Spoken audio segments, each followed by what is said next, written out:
¿Quién es Mario? Preguntó el camarero, mirando la copa de vino tinto que había dejado en nuestra mesa. Yo soy Mario, respondí, levantando ligeramente la mano. El camarero me miró, frunció el ceño un segundo, y luego dejó la copa frente a Laura, mi esposa. Ah, perdón, dijo, confuso. Me dijeron que era para Mario, pero ella la señaló. Laura soltó una risa nerviosa. Yo me quedé mirándola sin decir nada. Aquel detalle mínimo, una copa de vino con otro nombre, pedida con naturalidad por mi mujer en la terraza de un bar donde nadie nos conocía, fue como una piedra lanzada a la cara. No me cabreé en ese momento. Ni siquiera lo comenté. Solo lo guardé en la parte del cerebro donde van las cosas que no tienen sentido, pero que sabes que algún día vas a tener que enfrentar.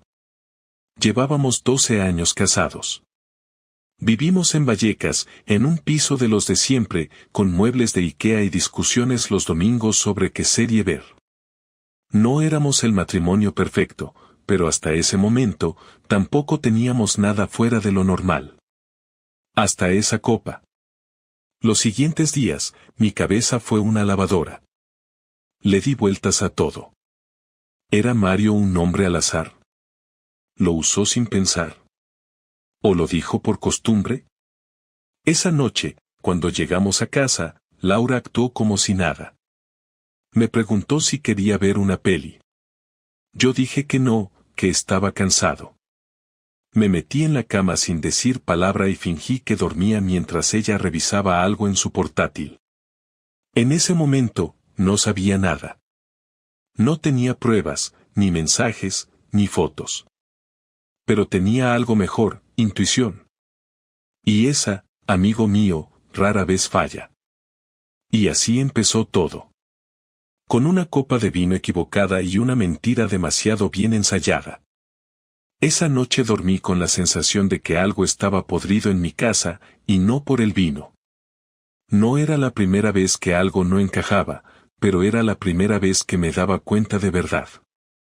Y no era por la copa equivocada, sino por la manera en que Laura reaccionó. No se sorprendió, no se ofendió, ni siquiera se esforzó por disimular. Simplemente se rió, como si ya tuviera ensayada la escena desde antes. Me pasé los 2 días siguientes observándola sin que se notara. Si iba a desenmascarar algo, tenía que hacerlo bien. Yo no soy detective, ni me interesa hacerlo, pero cuando el estómago se te revuelve por algo, lo mínimo que puedes hacer es no ignorarlo. El viernes por la noche, salimos con una pareja de amigos suyos.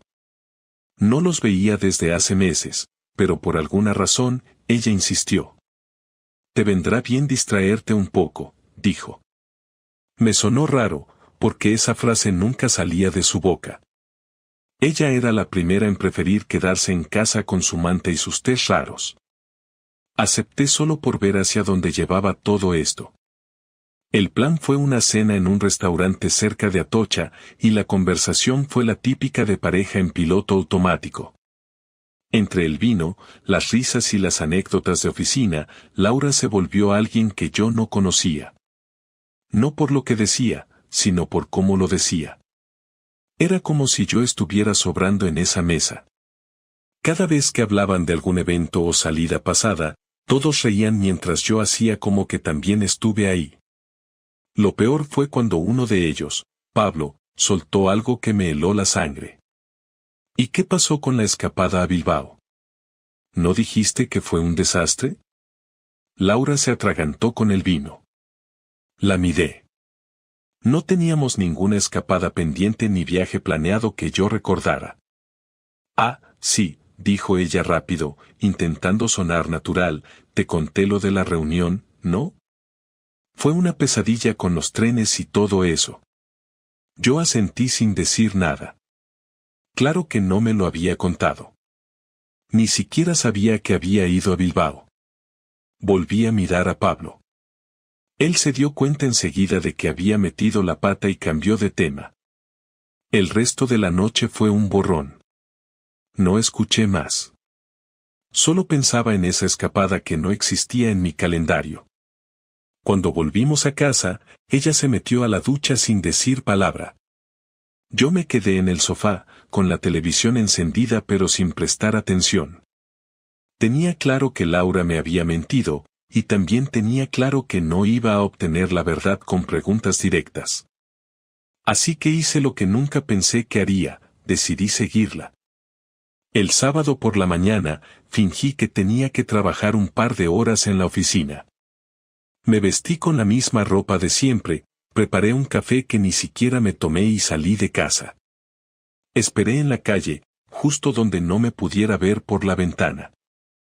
A los 40 minutos, salió ella. Llevaba una chaqueta que no le había visto antes y el bolso pequeño que solía usar cuando salía con amigas. Caminó hasta la esquina y subió a un coche que no reconocí. No era un taxi ni un Uber. Era un coche gris, viejo, con alguien al volante.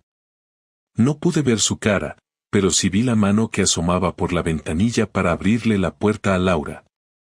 Ella entró sin mirar atrás. El coche arrancó y yo lo seguí. Conduje a una distancia prudente, esquivando semáforos con el corazón latiendo tan fuerte que pensé que se me iba a salir del pecho. Fueron 20 minutos hasta que llegaron a un barrio residencial al norte de la ciudad. Aparcaron frente a un edificio sin nombre, con pinta de apartamentos alquilados. Yo aparqué 2 calles más atrás y caminé el resto. Cuando llegué, ya no estaban en la calle. Miré hacia arriba y los vi. En el tercer piso, la ventana de un apartamento estaba abierta y las cortinas ondeaban hacia afuera. Me quedé ahí, mirando como un imbécil, hasta que los vi. Él la abrazó por detrás mientras ella servía algo en la cocina. No podía distinguir su cara con claridad, pero la escena era suficiente. No se abrazan así los amigos ni los compañeros de trabajo. No subí. No grité. No hice nada. Me fui. Volví a casa con la cabeza revuelta, incapaz de pensar en otra cosa que no fuera esa imagen. Laura en la cocina de otro hombre. Laura riéndose como si yo no existiera.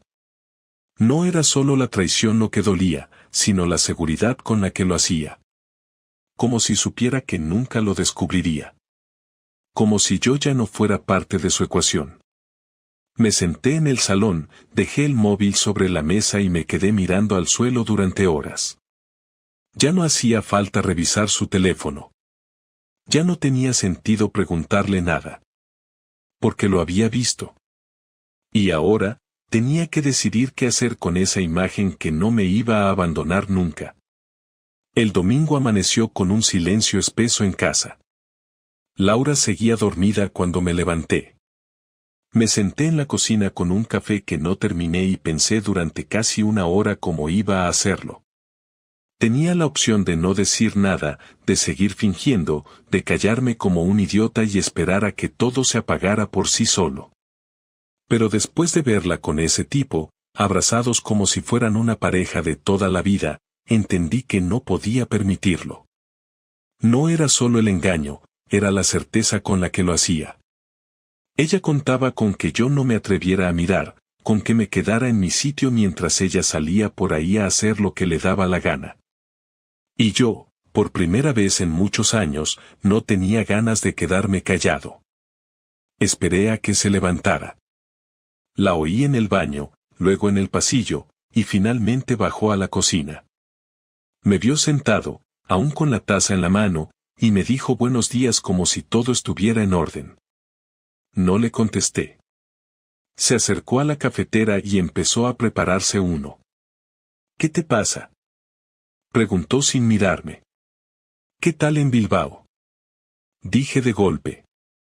La cuchara que tenía en la mano se quedó en el aire unos segundos. La dejó en el fregadero con cuidado y se giró.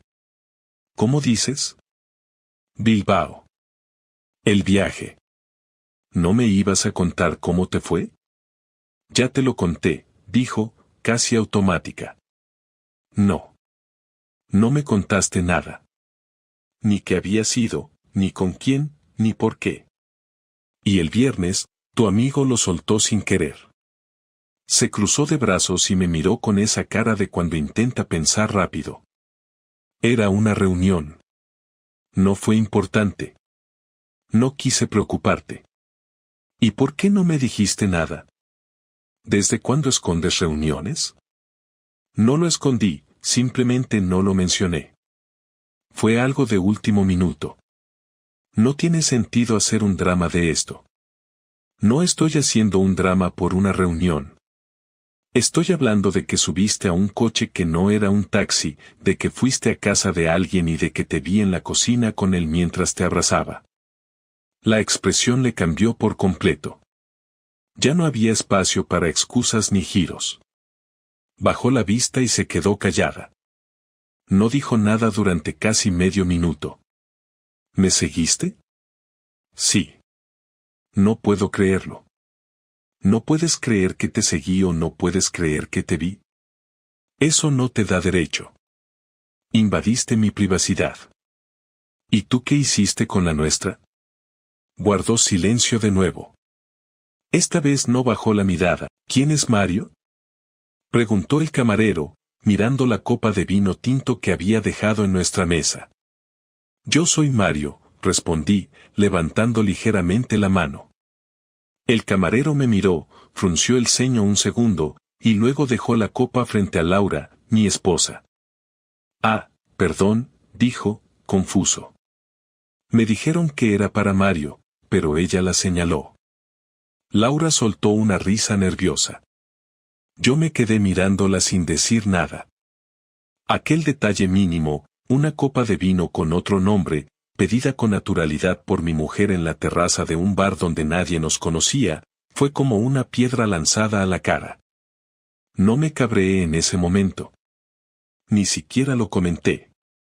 Solo lo guardé en la parte del cerebro donde van las cosas que no tienen sentido, pero que sabes que algún día vas a tener que enfrentar. Llevábamos 12 años casados. Vivimos en Vallecas, en un piso de los de siempre, con muebles de IKEA y discusiones los domingos sobre qué serie ver. No éramos el matrimonio perfecto, pero hasta ese momento, tampoco teníamos nada fuera de lo normal. Hasta esa copa. Los siguientes días, mi cabeza fue una lavadora. Le di vueltas a todo. ¿Era Mario un nombre al azar? ¿Lo usó sin pensar? ¿O lo dijo por costumbre? Esa noche, cuando llegamos a casa, Laura actuó como si nada. Me preguntó si quería ver una peli. Yo dije que no, que estaba cansado. Me metí en la cama sin decir palabra y fingí que dormía mientras ella revisaba algo en su portátil. En ese momento, no sabía nada. No tenía pruebas, ni mensajes, ni fotos. Pero tenía algo mejor, intuición. Y esa, amigo mío, rara vez falla. Y así empezó todo. Con una copa de vino equivocada y una mentira demasiado bien ensayada. Esa noche dormí con la sensación de que algo estaba podrido en mi casa, y no por el vino. No era la primera vez que algo no encajaba, pero era la primera vez que me daba cuenta de verdad. Y no era por la copa equivocada, sino por la manera en que Laura reaccionó. No se sorprendió, no se ofendió, ni siquiera se esforzó por disimular. Simplemente se rió, como si ya tuviera ensayada la escena desde antes. Me pasé los 2 días siguientes observándola sin que se notara. Si iba a desenmascarar algo, tenía que hacerlo bien. Yo no soy detective, ni me interesa hacerlo, pero cuando el estómago se te revuelve por algo, lo mínimo que puedes hacer es no ignorarlo. El viernes por la noche, salimos con una pareja de amigos suyos. No los veía desde hace meses, pero por alguna razón, ella insistió. Te vendrá bien distraerte un poco, dijo. Me sonó raro, porque esa frase nunca salía de su boca. Ella era la primera en preferir quedarse en casa con su manta y sus tés raros. Acepté solo por ver hacia dónde llevaba todo esto. El plan fue una cena en un restaurante cerca de Atocha, y la conversación fue la típica de pareja en piloto automático. Entre el vino, las risas y las anécdotas de oficina, Laura se volvió alguien que yo no conocía. No por lo que decía, sino por cómo lo decía. Era como si yo estuviera sobrando en esa mesa. Cada vez que hablaban de algún evento o salida pasada, todos reían mientras yo hacía como que también estuve ahí. Lo peor fue cuando uno de ellos, Pablo, soltó algo que me heló la sangre. ¿Y qué pasó con la escapada a Bilbao? ¿No dijiste que fue un desastre? Laura se atragantó con el vino. La miré. No teníamos ninguna escapada pendiente ni viaje planeado que yo recordara. Ah, sí, dijo ella rápido, intentando sonar natural, te conté lo de la reunión, ¿no? Fue una pesadilla con los trenes y todo eso. Yo asentí sin decir nada. Claro que no me lo había contado. Ni siquiera sabía que había ido a Bilbao. Volví a mirar a Pablo. Él se dio cuenta enseguida de que había metido la pata y cambió de tema. El resto de la noche fue un borrón. No escuché más. Solo pensaba en esa escapada que no existía en mi calendario. Cuando volvimos a casa, ella se metió a la ducha sin decir palabra. Yo me quedé en el sofá, con la televisión encendida pero sin prestar atención. Tenía claro que Laura me había mentido, y también tenía claro que no iba a obtener la verdad con preguntas directas. Así que hice lo que nunca pensé que haría, decidí seguirla. El sábado por la mañana, fingí que tenía que trabajar un par de horas en la oficina. Me vestí con la misma ropa de siempre, preparé un café que ni siquiera me tomé y salí de casa. Esperé en la calle, justo donde no me pudiera ver por la ventana. A los 40 minutos, salió ella. Llevaba una chaqueta que no le había visto antes y el bolso pequeño que solía usar cuando salía con amigas. Caminó hasta la esquina y subió a un coche que no reconocí. No era un taxi ni un Uber. Era un coche gris, viejo, con alguien al volante. No pude ver su cara, pero sí vi la mano que asomaba por la ventanilla para abrirle la puerta a Laura. Ella entró sin mirar atrás. El coche arrancó y yo lo seguí. Conduje a una distancia prudente, esquivando semáforos con el corazón latiendo tan fuerte que pensé que se me iba a salir del pecho. Fueron 20 minutos hasta que llegaron a un barrio residencial al norte de la ciudad. Aparcaron frente a un edificio sin nombre, con pinta de apartamentos alquilados. Yo aparqué 2 calles más atrás y caminé el resto. Cuando llegué, ya no estaban en la calle. Miré hacia arriba y los vi. En el tercer piso, la ventana de un apartamento estaba abierta y las cortinas ondeaban hacia afuera. Me quedé ahí, mirando como un imbécil, hasta que los vi. Él la abrazó por detrás mientras ella servía algo en la cocina. No podía distinguir su cara con claridad, pero la escena era suficiente. No se abrazan así los amigos ni los compañeros de trabajo. No subí. No grité. No hice nada. Me fui. Volví a casa con la cabeza revuelta, incapaz de pensar en otra cosa que no fuera esa imagen. Laura en la cocina de otro hombre. Laura riéndose como si yo no existiera. No era solo la traición lo que dolía, sino la seguridad con la que lo hacía. Como si supiera que nunca lo descubriría.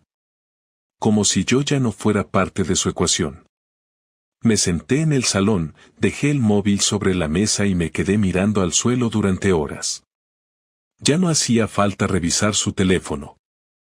Ya no tenía sentido preguntarle nada. Porque lo había visto. Y ahora, tenía que decidir qué hacer con esa imagen que no me iba a abandonar nunca. El domingo amaneció con un silencio espeso en casa. Laura seguía dormida cuando me levanté.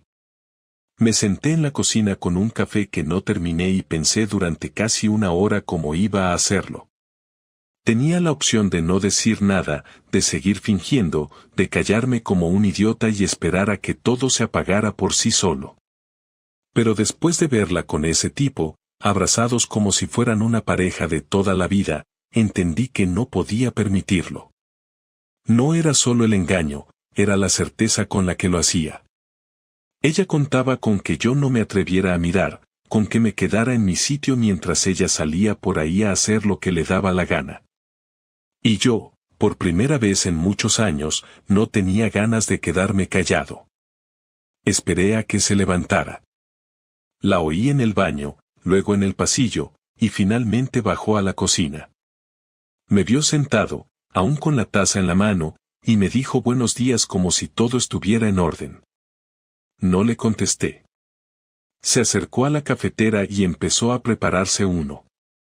¿Qué te pasa?, preguntó sin mirarme. ¿Qué tal en Bilbao?, dije de golpe. La cuchara que tenía en la mano se quedó en el aire unos segundos. La dejó en el fregadero con cuidado y se giró. ¿Cómo dices? Bilbao. El viaje. ¿No me ibas a contar cómo te fue? Ya te lo conté, dijo, casi automática. No. No me contaste nada. Ni qué había sido, ni con quién, ni por qué. Y el viernes, tu amigo lo soltó sin querer. Se cruzó de brazos y me miró con esa cara de cuando intenta pensar rápido. Era una reunión. No fue importante. No quise preocuparte. ¿Y por qué no me dijiste nada? ¿Desde cuándo escondes reuniones? No lo escondí, simplemente no lo mencioné. Fue algo de último minuto. No tiene sentido hacer un drama de esto. No estoy haciendo un drama por una reunión. Estoy hablando de que subiste a un coche que no era un taxi, de que fuiste a casa de alguien y de que te vi en la cocina con él mientras te abrazaba. La expresión le cambió por completo. Ya no había espacio para excusas ni giros. Bajó la vista y se quedó callada. No dijo nada durante casi medio minuto. ¿Me seguiste? Sí. No puedo creerlo. ¿No puedes creer que te seguí o no puedes creer que te vi? Eso no te da derecho. Invadiste mi privacidad.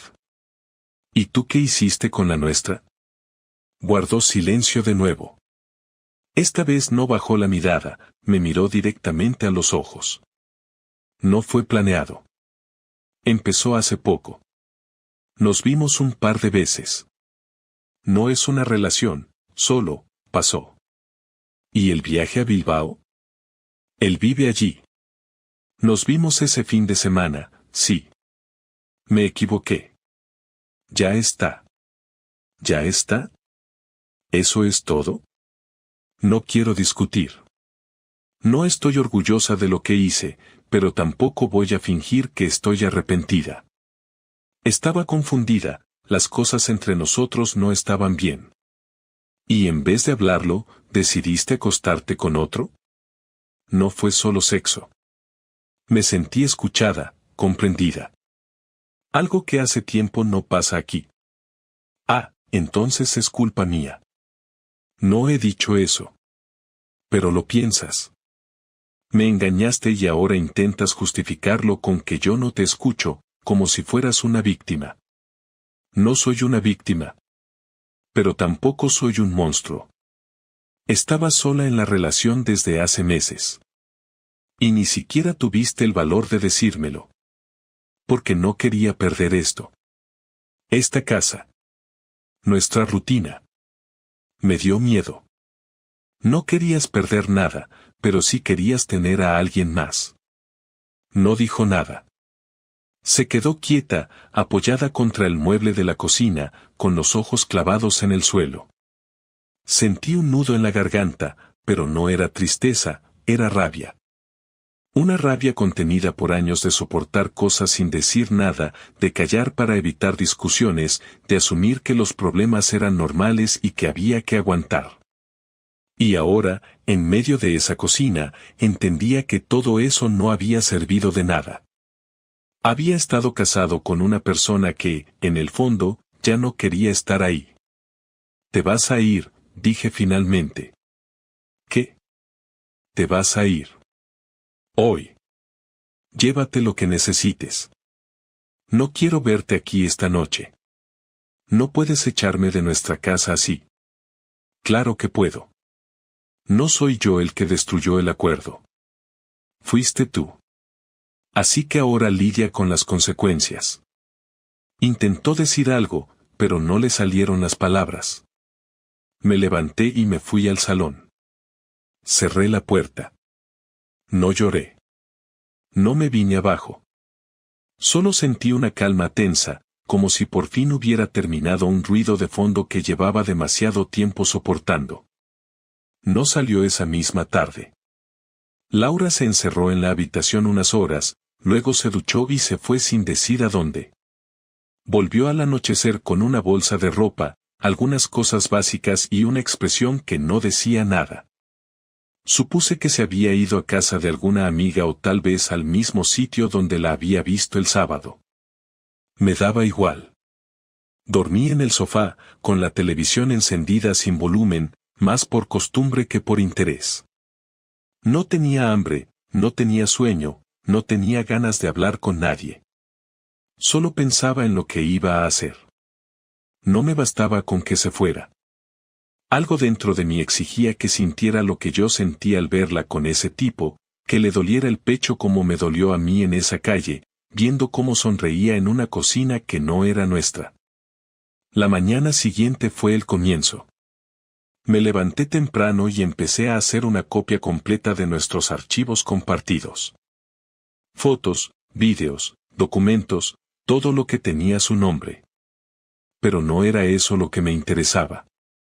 Sabía que había usado el portátil varias veces para conectarse a su correo, a sus redes, incluso para imprimir papeles del trabajo. No soy experto en informática, pero trabajo con electricidad, conozco cómo funciona la lógica de los sistemas y sé dónde buscar. No me costó mucho dar con sus archivos temporales, con los accesos automáticos y con las contraseñas guardadas. Ahí estaba todo. Conversaciones antiguas, fotos que había borrado del móvil, incluso un par de audios donde hablaba con voz suave, una voz que nunca usó conmigo. Leí todo. Lo hice sin pausa durante 2 horas. No por morbo, sino porque necesitaba conocer el alcance del daño. No habían sido 2 encuentros, como ella dijo. Llevaban más de 3 meses viéndose, en hoteles, en su casa cuando yo no estaba, y en un viaje que simuló como viaje de empresa. Se reían de mí. Se referían a mí con apodos. Decían que yo era un mueble, que no me enteraba de nada, que vivía en la luna. Había mensajes donde él le preguntaba cuándo iba a dejarme, y ella respondía que aún no, que todo a su tiempo, que yo era buena gente pero ya no era lo que quería. Hubo uno, en especial, que me encendió. Fue después de uno de nuestros aniversarios. Habíamos salido a cenar, le regalé un reloj caro, y ella esa misma noche le escribió, gracias por hacerme olvidar lo falso que fue todo. Hoy más que nunca me doy cuenta de lo que quiero contigo. Ese mensaje fue el que selló todo. No iba a dejar que saliera de esto con solo una maleta y una cara de víctima. Si me había ridiculizado, si había convertido mi casa en el escenario de su farsa, entonces se iba a arrepentir de cada segundo. Empecé por lo simple. Tomé captura de todo. Organicé los mensajes, las fechas, los lugares. Hice un documento con pruebas, cronología y nombres. Luego, busqué el nombre del tipo. No me costó encontrarlo. Él sí tenía pareja. Novia desde hacía años, según las fotos de su red social. Una chica que vivía en otro barrio de Madrid. Le mandé un mensaje anónimo con una pequeña selección del material. Después me fui al trabajo. Ese mismo día, mientras instalábamos unas luminarias en un edificio del centro, recibí una llamada de un número oculto. No contesté. Luego me llegó un mensaje. Era ella. ¿Qué hiciste? Me reí solo, apoyado contra una pared en la azotea. Esa fue la primera vez que sonreí en días. En la tarde fui a casa de mis padres. Les conté todo. No entré en detalles, pero fui claro. Mi madre se puso pálida. Mi padre se quedó callado, como si ya se lo imaginara. Les pedí que no hablaran con ella si los llamaba. Mi padre solo asintió. Después llamé a su jefe. No tenía por qué hacerlo, pero lo hice. Le conté que Laura había estado usando el horario laboral para escaparse con un tipo, que había pruebas de todo. No me importaba si eso le traía consecuencias o no, pero necesitaba que sintiera que el suelo se movía debajo. La gota final fue el mensaje que le dejé a ella. Le dije que ya no podía volver a casa, que sus cosas estarían empaquetadas el sábado, que no quería verla ni oírla, que todo lo que teníamos estaba roto y que ya no había vuelta atrás. Y le dije que su amante ya sabía que yo sabía. Que si pensaban seguir, tendrían que hacerlo sin esconderse, sin tapujos, sin esa emoción barata de lo prohibido. Que ahora era libre de hacer lo que quisiera, pero que yo también lo era. Esa noche dormí como no lo había hecho en mucho tiempo. No porque me sintiera bien, sino porque había hecho lo que muchos no hacen, responder. No quedarme en el papel del engañado eterno, del que perdona, del que se traga el orgullo. Ella destruyó algo y ahora, por primera vez en nuestra historia, yo estaba actuando, sin pedir permiso, sin pedir perdón. El sábado llegó antes de lo que pensaba. Empaqué sus cosas en silencio desde temprano. No quería mirar sus fotos, no quería leer mensajes viejos, no quería recordar nada que me llevara a dudar. Solo ropa, zapatos, cremas, documentos, su portátil y 2 libros que siempre dejaba en la mesa de noche. Hice todo metódicamente, sin emoción. 2 maletas grandes y una caja pequeña. Las dejé en la entrada. Luego llamé a su hermana. No habíamos hablado mucho en los últimos meses, pero sabía que tenía coche y que vivía cerca. Le dije que necesitaba que viniera a buscar las cosas de Laura. No le di explicaciones. Me dijo que pasaba en 1 hora. Laura apareció sin avisar. No llamó antes, no mandó mensaje, simplemente abrió la puerta y entró. Me encontró sentado en el comedor, con la tele encendida sin volumen. Se detuvo un momento en la entrada, mirando las maletas.